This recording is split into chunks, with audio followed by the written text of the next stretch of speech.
La grande marche continue le cheminement de l'esprit scientifique du Noun au boson de Higgs. Et nous entamons maintenant la deuxième phase qui se déroule en Grèce antique.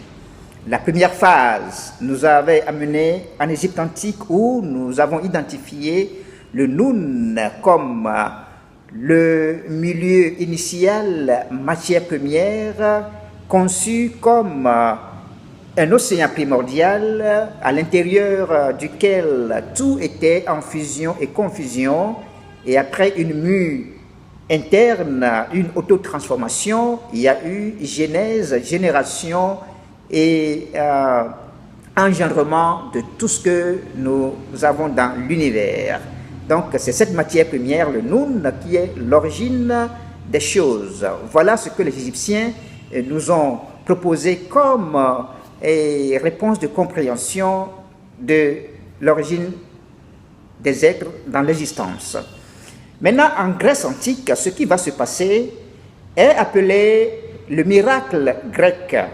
Et le miracle grec, quand on l'observe de près, suivant les événements, on peut dire que le miracle grec est plutôt un long mouvement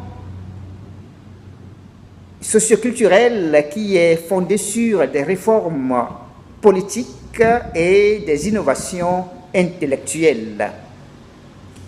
Et ce long mouvement a été mis en place de façon informelle, c'est-à-dire que non concertée, et par des personnages assez importants qu'on avait identifiés au nombre de 7, sur qui on a mis le nom des 7 sages de la Grèce antique.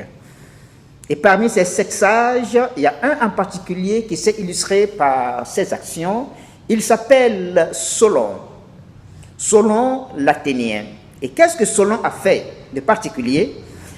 À Athènes, qui est une cité dans la Grèce antique, il y avait eu, à un moment donné, un phénomène social inquiétant, c'est-à-dire que les deux grandes catégories sociales de la cité sont arrivées à un point de confrontation parce que, l'une des catégories, la première, ce sont les aristocrates, donc les élites, les meilleurs dans la cité, et la deuxième catégorie, ce sont les gens du bas peuple, l'homme du commun qui est attaché aux activités de la terre, de l'artisanat, le petit commerce, etc. Et ce petit peuple-là, ou bien bon, ce peuple, en général, on les appelle démos. Donc le peuple démos, qui est dirigé par les aristocrates, les aristos. Et donc, les aristos, l'élite, donc, avec, à un moment donné, commencé par demander beaucoup de sacrifices aux gens du peuple pour pouvoir assurer la sécurité de la cité face à des menaces extérieures, donc des contributions de toute nature et aussi des participations à des activités de ce genre pour la prospérité citoyenne. Et les gens du bas peuple, ces charges pesaient sur eux de façon qu'à un moment donné, ils ont commencé par mettre leurs biens les plus précieux, leurs biens matériels les plus précieux à disposition. C'était donc leur terre qu'ils mettaient en gage pour pouvoir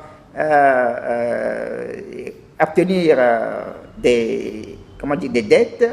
Et ces dettes devenaient de plus en plus énormes et certains, au bout des dettes, mettaient leurs propres qualifications, leurs compétences, leur force de travail à disposition de l'aristocratie. Et cela devenait une forme d'esclavage qu'on peut appeler le fermage. Et ça s'est aggravé au point où les mécontentements étaient nés, des conflits, et la cité se dirigeait vers ce qu'on avait appelé un grand risque un risque dangereux de guerre civile. Alors on a fait appel à Solon en tant que sage pour venir trouver la solution en faisant un arbitrage. Et Solon, dans son habileté, son savoir-faire, a pu faire adopter des décisions, donc des décrets, qui avaient permis d'annuler toutes les dettes immobilières contractées par les hommes du bas peuple, donc le démos, et aussi il a pu faire adopter des décisions, des décrets qui ont allégé aussi la forme de fermage, la sorte d'esclavage qui pesait sur beaucoup des gens du bas peuple dans le démos. Et ensuite, à part cela, Solon a fait écrire des lois désormais qui permettent aux gens du commun, le bas peuple, de pouvoir participer au choix, à la désignation de ceux qui vont formuler les lois et ceux qui vont se prononcer, disons, faire le procès des affaires communes dans la cité. Donc, les juges et les magistrats législateurs seront désormais désignés par l'ensemble du peuple. Alors, on voit à ce niveau que le peuple a pris une importance, disons, capitale dans la participation aux affaires communes dans la cité. Et donc, Solon a introduit une sorte de justice équitable qui a permis ce qu'on a appelé la naissance de la démocratie, c'est-à-dire que le démos qui participe à la gestion de la chose commune, démocratie, la gouvernance du peuple par le peuple. Donc, Solon a diminué l'influence des aristos, qui était l'aristocratie, et l'a ramené un peu au niveau du démos, qui prend de l'importance dans la gouvernance et qu'on appelle maintenant la démocratie.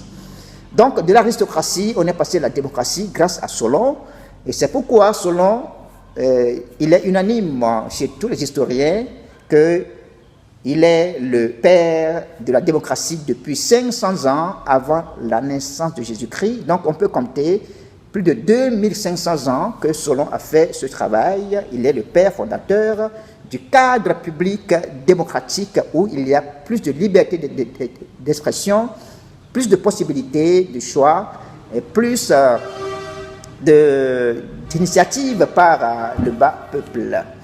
Alors, ce cadre étant créé, d'autres citoyens de valeur ont commencé par vouloir participer, par contribuer à l'amélioration de la pratique des arts, de l'artisanat, de la construction des ouvrages, la création des œuvres.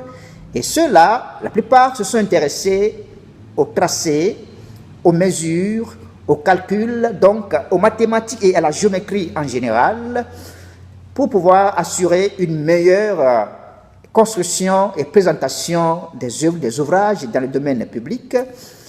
Et donc, la géométrie, les calculs, les mathématiques ont pris un essor à ce niveau. Et en plus, ceux-là, certains parmi eux se sont beaucoup intéressés à l'observation de la nature pour voir lequel de ces éléments principaux constitue l'élément primordial, donc la matière première. Et vous savez, les éléments principaux dans l'univers de la nature, c'est la matière ferme, le solide qui est la terre, la matière mouvante invisible qui est l'air, le vent, la matière mouvante visible qui est l'eau, le liquide, et la matière ardente réchauffant qui est le soleil. Donc, ils observent ces éléments pour voir lequel est le plus constitutif des autres. Et dans ce travail de la pensée, Thalès est venu, vous connaissez tous Thalès, qui était un mathématicien, donc en même temps qu'il travaillait sur la matière, la mesure, les dimensions, les tracés, etc., les calculs et il s'intéressait en même temps à la nature. Donc il faisait la philosophie de la nature et Thalès a abouti à la conclusion que c'est l'eau qui est l'élément principal, l'eau qui constitue l'élément premier à partir duquel tous les autres éléments sont sortis. Alors, une fois que Thalès a énoncé cette déclaration, autour de lui et après lui, beaucoup d'autres personnages intéressants sont venus proposer leurs idées. Et vous savez que nous avons appris dans l'histoire que Thalès a étudié quelque part en Égypte antique les mathématiques et autre chose encore. Et donc si Thalès vient déclarer que l'eau est la matière première, il ne fait que reprendre et simplifier au maximum, vulgariser ce que les Égyptiens avaient dit dans le temps, que le noun était d'aspect aqueux, donc un liquide qui englobait tout, qui fusionnait tout, traversait tout et qui a eu une mue, qui a créé les solides, les gaz, les liquides et l'eau, etc. Donc Thalès ne vient que simplifier au maximum le concept du noun que les Égyptiens avaient avancé en parlant lui ici de l'eau naturelle qu'on observe. Et donc, autour de lui et après lui, étaient venus d'autres personnages, et le premier, c'était Anaximandre.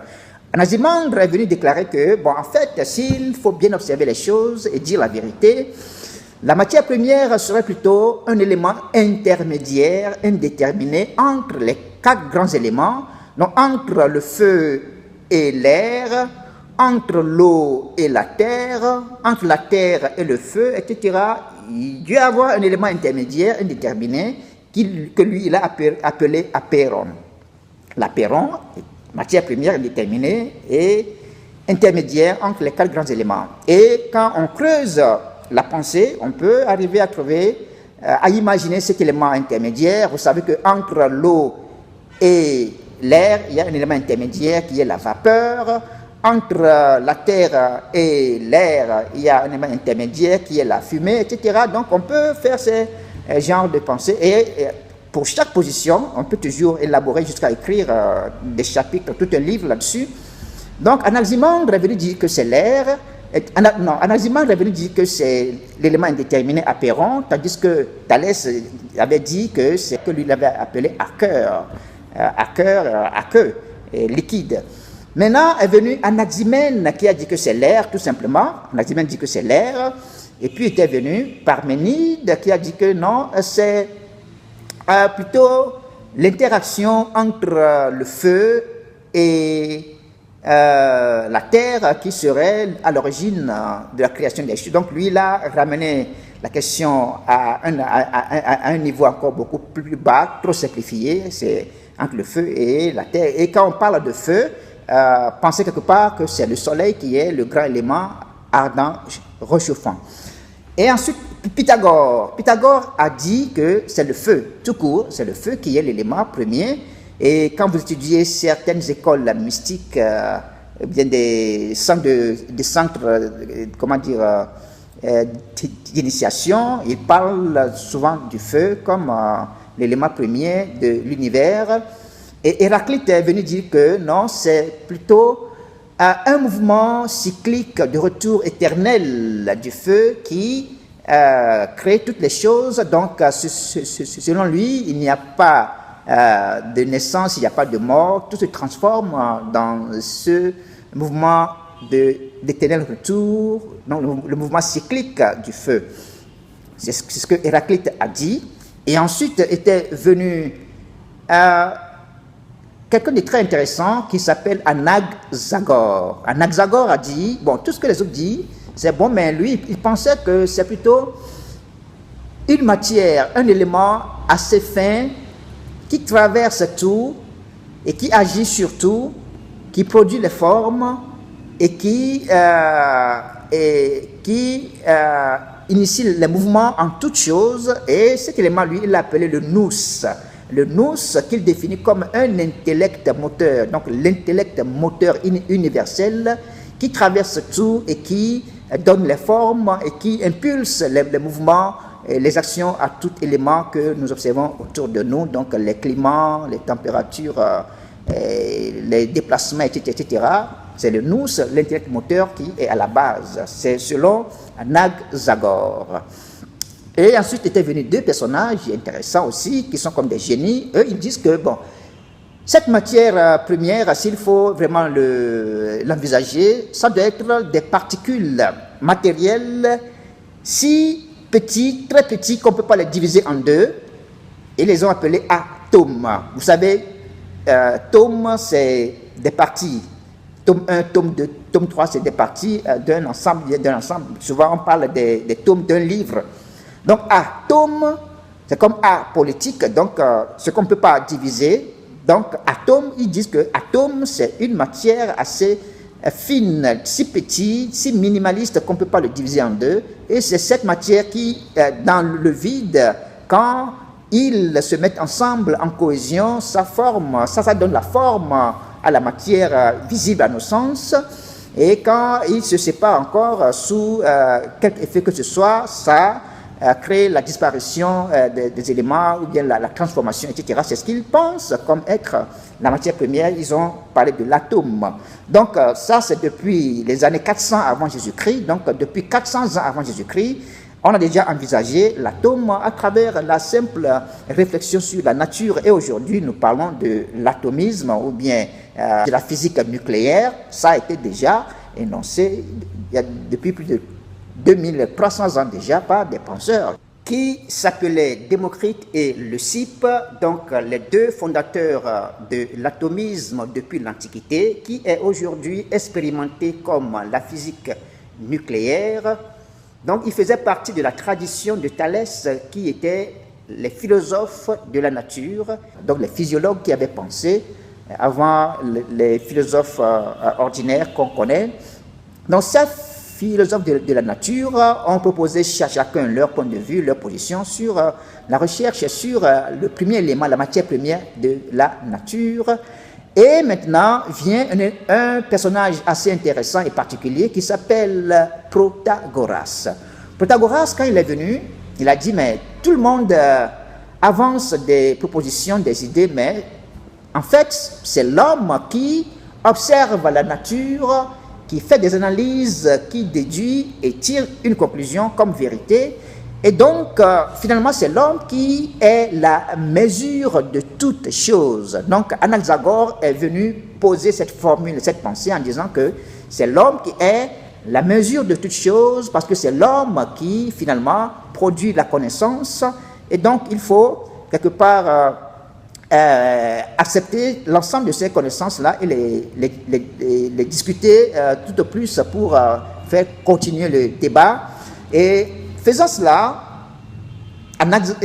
Protagoras a introduit ce qu'on appelle le relativisme ou bien la relativité dans le domaine de la connaissance, donc la recherche sur la nature. Et en même temps aussi, quelque part, il fait de l'humanisme de façon indirecte parce qu'il demande que l'on puisse respecter les points de vue des uns et des autres et les accepter. Et lui-même, Protagoras, a été capable de faire preuve d'un esprit assez ouvert et large, dense et pertinent. Et il a pu apprendre toutes les positions des uns et des autres. Et à chaque fois qu'on lui demandait, il pouvait soutenir chaque position de façon brillante avec la force de la parole, l'éloquence. Et donc il dit finalement que c'est compte tenu du degré de connaissance que l'on a, de la position sociale où on est et aussi de son habileté verbale, son éloquence, on peut réfléchir, penser et soutenir n'importe quelle position. Donc il a introduit dans ce sens-là le relativisme ou la relativité dans le champ de la connaissance. Et quelque part aussi, on dit qu'il a introduit ce qu'on appelle le sophisme.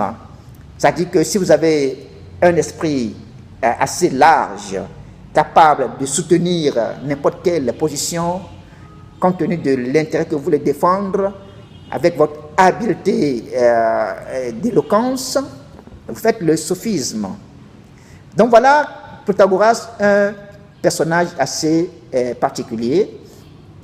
Et quand Protagoras avait énoncé cette façon de voir les choses, cela a interrogé ou bien attiré l'attention d'un autre penseur qui était devenu inquiet, et ce penseur s'appelle Socrate.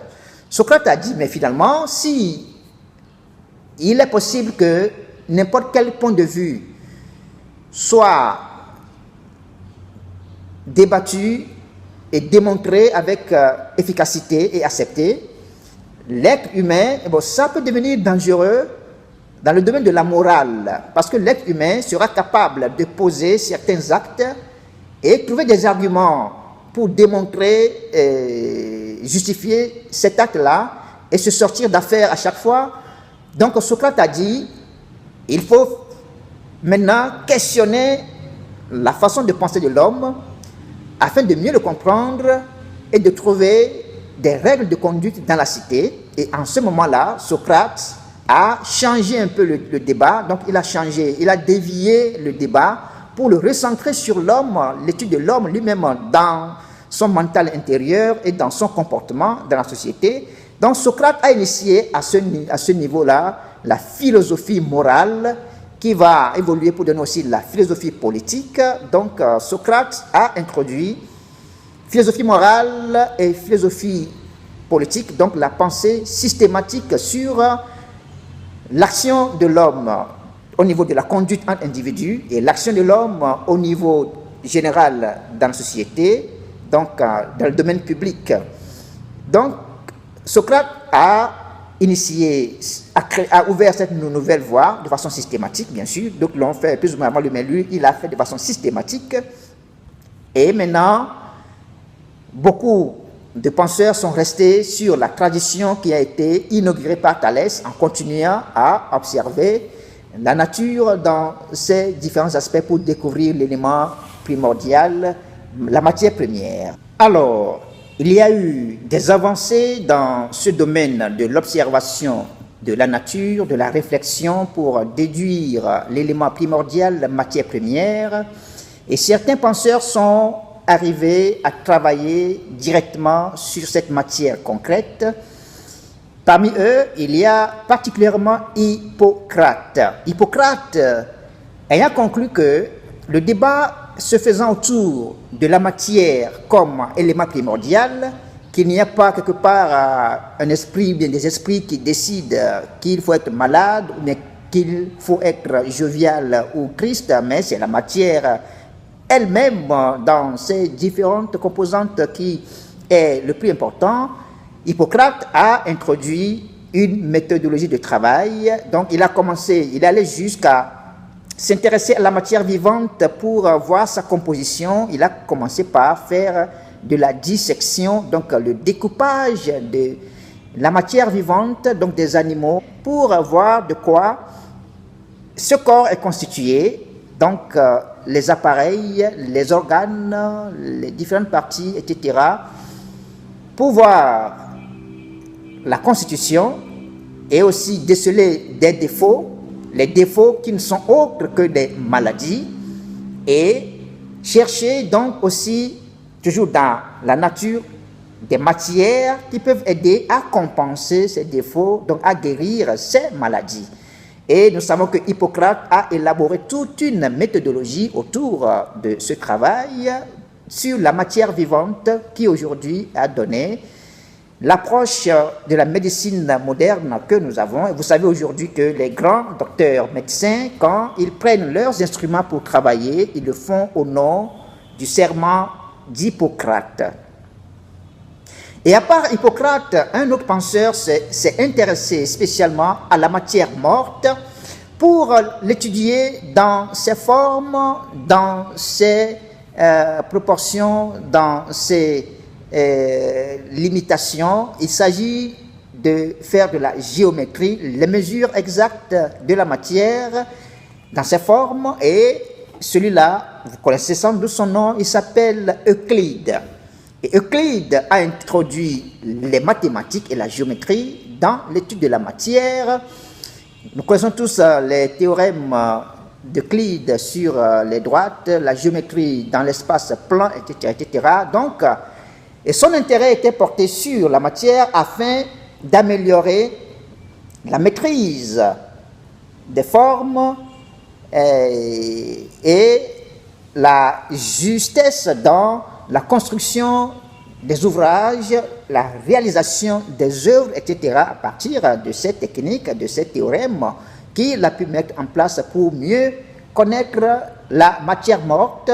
Donc Euclide spécialement est intéressant pour le monde de la géométrie, des mathématiques étudiant la matière. Et maintenant, il y a eu Archimède qui a travaillé dans un autre secteur. Lui, il s'est aussi intéressé à la matière morte, mais pour voir la composition, la structure et la décomposition, la recomposition de cette matière dans ces différents éléments. Il a travaillé sur les poussées des corps, les pressions, les dépressions, les questions de chaleur, humidité, etc., tout en faisant des calculs. Nous avons tous appris la théorie de la poussée d'Archimède au collège. Donc voilà aussi comment il s'est intéressé à ce secteur de la matière. Nous voyons que à ce niveau et du travail concret de modification, de transformation et de maîtrise de la matière est introduit dans la pensée. Donc il ne s'agit plus d'une réflexion théorique pour pouvoir extraire par la pensée et l'observation la matière première, l'élément primordial, mais on est venu à travailler directement sur cette matière pour l'influencer, le transformer, l'améliorer, pour voir comment est-ce qu'on peut le rendre utile pour les besoins de la vie quotidienne dans la cité. Et nous pouvons dire qu'à ce niveau, on arrive on arrive à parler de la physique, de la chimie, des maths, de la géométrie,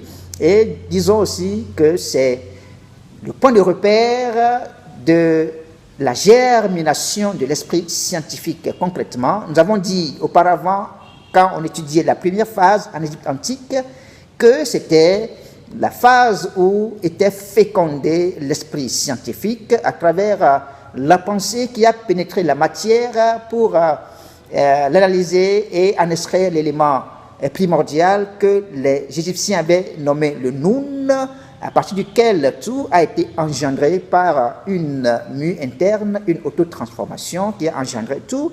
Maintenant, avec les Grecs, nous sommes arrivés à un travail concret sur cette matière après un débat qui a cherché à nommer l'un des grands éléments de la nature, le feu, la terre, l'eau et puis l'air.